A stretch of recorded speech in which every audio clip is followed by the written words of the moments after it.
আমি মনীশ গুপ্তের কথায় আবার ফিরবো, কিন্তু তার আগে অনির্বাণের কাছে প্রশ্ন থাকবে যে মনীশ গুপ্তকে বারবার পুরস্কার দেওয়ার পেছনে মমতা বন্দ্যোপাধ্যায়ের এই স্ট্র্যাটেজিটার কি কোনো ব্যাখ্যা আছে তার কাছে?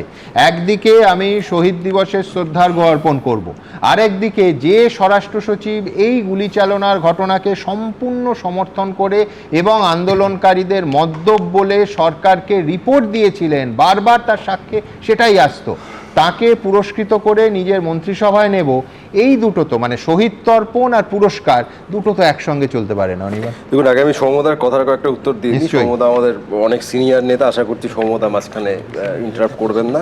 প্রথম কথা, এত বছরে কংগ্রেস দল হিসেবে এই শহীদ পরিবারের কটা পরিবারের পাশে দাঁড়িয়েছে এটা তারা তথ্য প্রমাণ দিয়ে আমাদের জানিয়ে দিক, এটা এক। দ্বিতীয় কথা, সেই সময় 1993 সালে ইউনিয়ন সরকারে কংগ্রেস রয়েছে, এই রাজ্যে কংগ্রেসের যুব সংগঠনের 14 জন সিপিএম সরকারের গুলিতে তারা একদম রাস্তার দিনের আলোতে তারা মারা গেল। 356 জারি তো দূরের কথা, সেই সময় দিল্লির কংগ্রেস সরকার ন্যূনতম কোনো পদক্ষেপ নিয়েছিল সিপিএম সরকারের বিরুদ্ধে? আপনি সেই সময় টপ মোস্ট হাইকমান্ডের একটা করে স্টেটমেন্ট? আমি তোমায় বলছি, সেটা হচ্ছে যেটা হয়েছিল সেটা বলছি, তো আমি তোমার সঙ্গে দ্বিমত নয়। সেটা হচ্ছে নরসিমা রাওয়ের সঙ্গে জ্যোতিবাবুর তখন ওই লাল রঙের একটা ওই ওটা বললো হটলাইন বলা হতো, তাতে কথা হয়।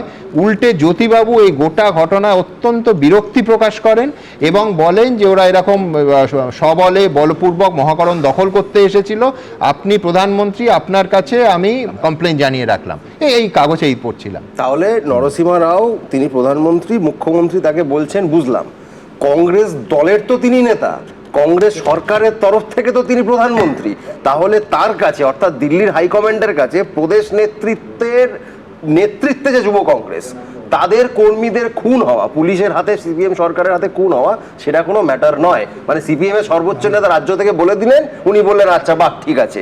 তাহলে এরপরে এই প্রশ্ন উঠবে যে এইটা 93 আর উনি দল ছাড়লেন হচ্ছে 98-তে, ঠিক ওই 5 বছর মমতা বন্দ্যোপাধ্যায়ের এই উপলব্ধিটা হয়নি? এখানেও একটা হালকা মিথ্যাচার আছে, সেটা হচ্ছে মমতা বন্দ্যোপাধ্যায় নিজে থেকে দল ছাড়েননি, তাকে বহিষ্কার করা হয়েছিল। সেই বিখ্যাত ইনডোর আউটডোর, আমি বলছি এটা তোমার ব্যাখ্যা, ওর ব্যাখ্যা অন্যরকম হবে। এরকম কংগ্রেসে শুধু মমতা বন্দ্যোপাধ্যায় নয়, ছাড়ার সময় দেখো কে দল ছাড়বে, কে দূরত্ব, এইটা নিয়ে একটা টাগ অফ ওয়ার চলে সব বড় নেত্রীর ক্ষেত্রে, সব বড় নেতার ক্ষেত্রে।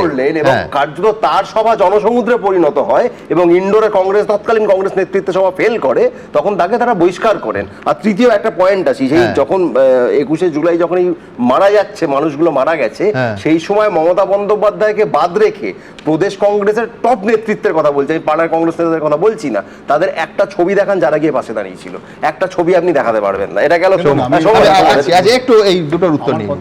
যে আমি জানি না, অল্প বয়সী ছেলে বলছে তো, ইতিহাস জানা নেই, ওই সেই সময় সরকারের যারা বড় নেতা ছিল, আমি জানি না সেই সময় যুব কংগ্রেসের নেতা এবং সেই সময় স্বরাষ্ট্রমন্ত্রী, তারা কলকাতায় এসেছিলেন এবং ওরা মমতা বন্দ্যোপাধ্যায় স্পট করে নিয়ে গিয়ে তাদের সমস্ত তার বাড়িতে প্রদর্শন করেছে, সে কাজ হয়েছে, কিছু জানে না সেটা।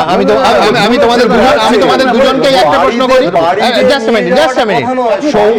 সৌম্য এবং অনির্বাণ, বেশ আমি দুজনকে একটা কথা বলি।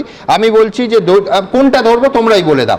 যদি আমি সংখ্যা ধরি যে কত নেতা মমতা বন্দ্যোপাধ্যায়ের সঙ্গে আছেন এবং সেইটাকে মান্যতা দিয়ে আসল কংগ্রেস বলে, তাহলে আজকের দিনে দাঁড়িয়ে এই 14ই জুলাই আমায় মান্যতা দিতে হবে তৃণমূল হিসেবে একমাত্র ঋতব্রত।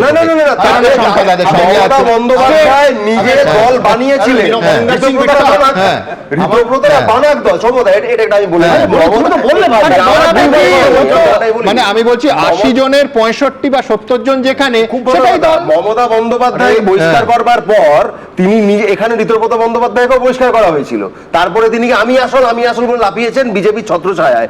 মমতা বন্দ্যোপাধ্যায় ওসব কিছু করেননি, তিনি নিজের দল বানিয়েছেন, নিজের জোরে লড়েছেন, লড়ে আরেকটা মিল তুমি নিশ্চয়ই জানো, তুমি বলছো না, তোমরা ঋতব্রত বন্দ্যোপাধ্যায়কে বলেছিলে যে দল বিরোধী কাজের জন্য বহিষ্কৃত, রাইট?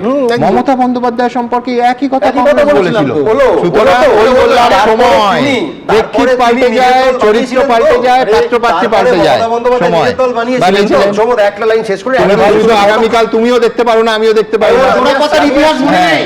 মমতা বন্দ্যোপাধ্যায় হচ্ছে- বানালেন সমত এক লাইনে শেষ করে নেন, যে মনীষ গুপ্ত লাইন শেষ হবে না। যে মনীষ গুপ্ত নিয়ে উনি বললেন 2011 প্রার্থী করে খুব অন্যায় করেছেন, সেই অন্যায়ের সঙ্গে আপনি কেন জোট করেছেন? আরে ভাই, তোমার আপনি কেন তোমার জোট দলের নেত্রী, করেছিলেন? তোমার দলের মনীষ গুপ্ত নেত্রী যদি এত খারাপ হয়ে থাকে, জোট তো আপনারাও করেছিলেন। প্লিজ মনীষ সভ্যতাটা গুপ্তকে রাখো না। আরে একবার বলছি, উত্তরটা দাও। মনীষ গুপ্তকে সমর্থন করেছিলেন তো? এবিপি আনন্দ, এগিয়ে থাকে, এগিয়ে রাখে।